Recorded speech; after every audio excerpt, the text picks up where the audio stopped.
Hey, my name is Frizo, and this is a review of Bannerlord 2 from a new player's perspective. As of recording this audio, I have 65 hours, so take everything, and I mean absolutely everything I say with a grain of salt. Now with the disclaimer out of the way, we can actually begin the review. The game starts you off with a very interesting way to build a character. It allows you to build a story behind you. It makes it so that the player can immerse yourself into the character you have chosen, which for me is just a 10 out of 10. The way that you do this is you're shown a text, which you can then choose between a couple options of how your player or the character you chose grew up. This can be maybe a task or like how you dealt with bandits and other stuff like that, which is just great in my opinion, because it allows you to build that character behind you and feel like you are the character you chose. When choosing your background, you have to be careful, because these options you do choose have an impact on gameplay. This can be how good of a leader you are, how well you are as a steward, or for example how well you use a two-handed sword.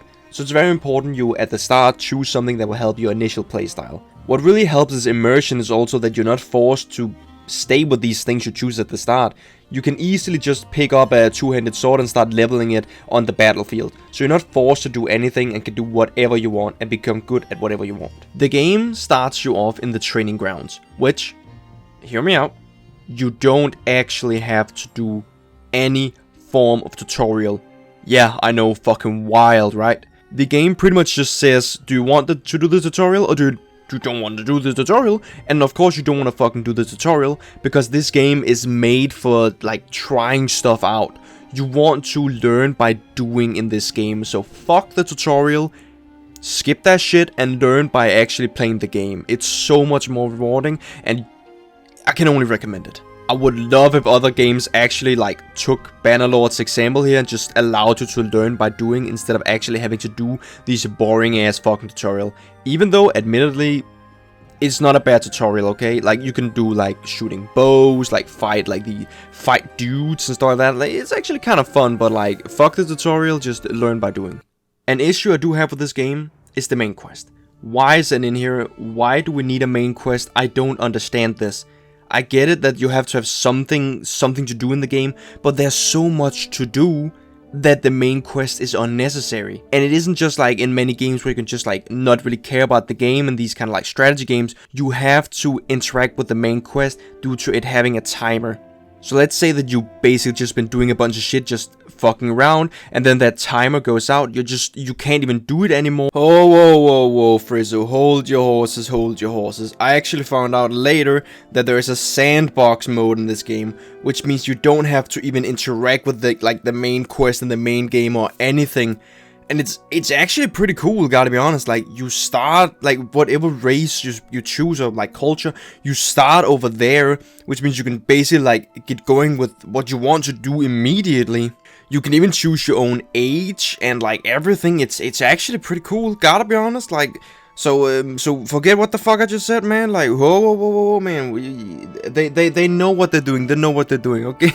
The early game is really where you can see if this game is for you or not for you, because it has a lot of like repeating segments, such as just going out, finding quests from towns, going out, killing bandits, killing looters, just doing like these menial tasks, while in all honesty they are very, very fun, and I find them fun at least, which is why like I generally always enjoy, and I kind of want to stay for a bit in the early game before I move on. It can get very, very stale if you don't move on like at a good pace, because doing the same shit again and again and again is very boring. It's also in the early game where you actually start to look cool. Like, your character starts getting more armor, you stop using cloth, and you just start looking more like a badass. And you also start, like, whenever you're doing bandit hideouts and stuff like that, you start to get a lot braver, which means you actually want to, like, take that 1v1 with, like, bandit bosses and stuff like that. Which, admittedly, I never do, because I'm too scared for that shit. Mid-game is really where, like, I prefer the game, though. This is where, like, we get to sieges, and sieges are, in my opinion, the best thing about the game. Like, I love battles, like, when you have a fucking battle where maybe, like, they have, like, 200 men more than you and you win, and just get that feeling of, like, this is a massive achievement, right? But sieges just does this, it shits all over battles. There's nothing better than them just rushing over you, trying to climb up the ladder while you're just throwing spears on them. They're trying to reach with siege towers, but you have your catapults and just trying to destroy the siege towers, or ramming fucking port ram or whatever the fuck it's called, man. It's so fucking cool. And it's truly where the game shines the most, and also where you can, let's say you stream on Twitch, which I do sometimes, you can do a little bit of roleplay, and it's amazing. I would literally play a game just for this experience.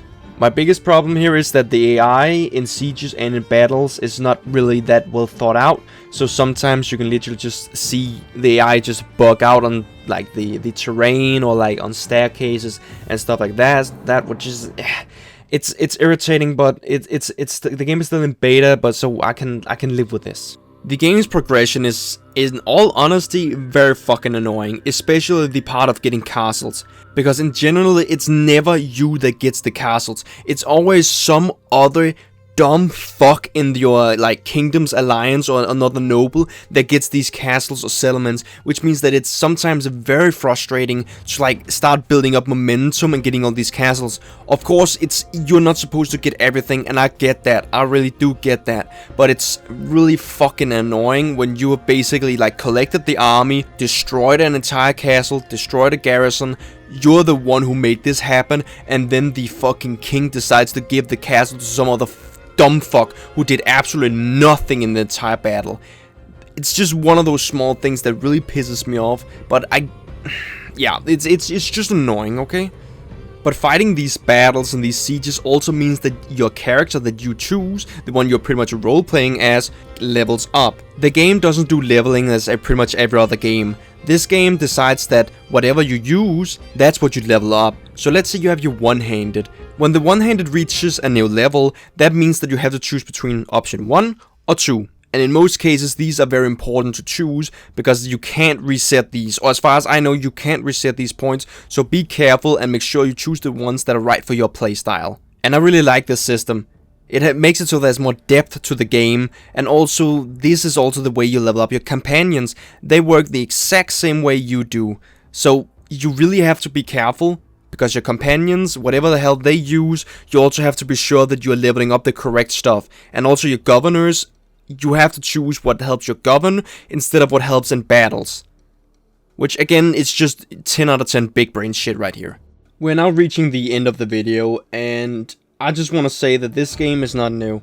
By any means, it's not new. It came out in 2020, as far as I believe, and it has kind of fallen into that like PUBG/Fortnite thingy, where it's still in beta, even though it's been out for like 2 years now or something like that.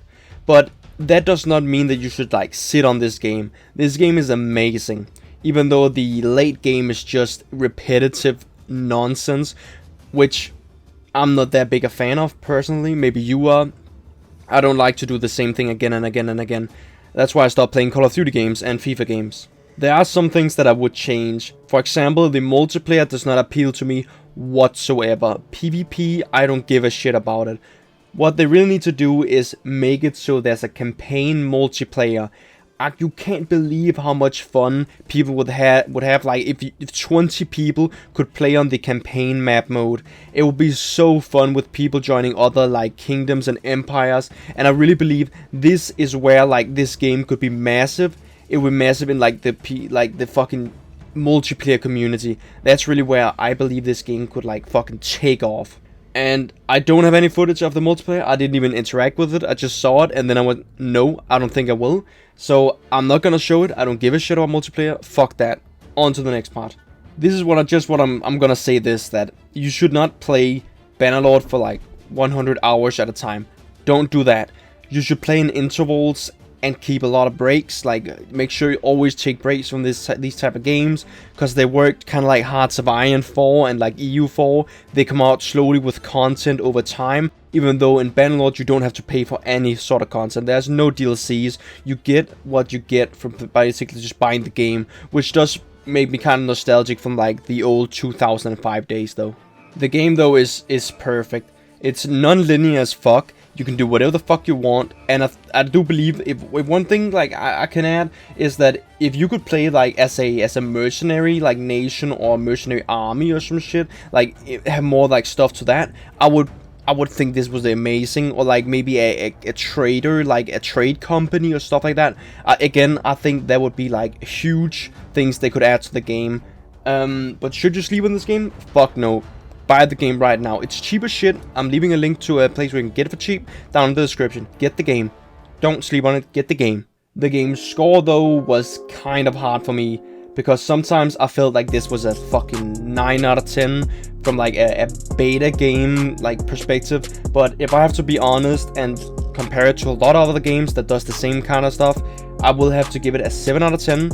And remember, this game is not finished, so there will be much more content that will be added in the future. And a 7 out of 10 right now is a solid fucking like solid score for it right now. And now onto the important part. Please subscribe to my channel. YouTube has this bug where like you don't automatically get like subscribed to Frizo on YouTube, which is just so weird, my guy. I have no idea what the fuck you aren't already subscribed. And now, thank you, take care, and don't eat yellow snow.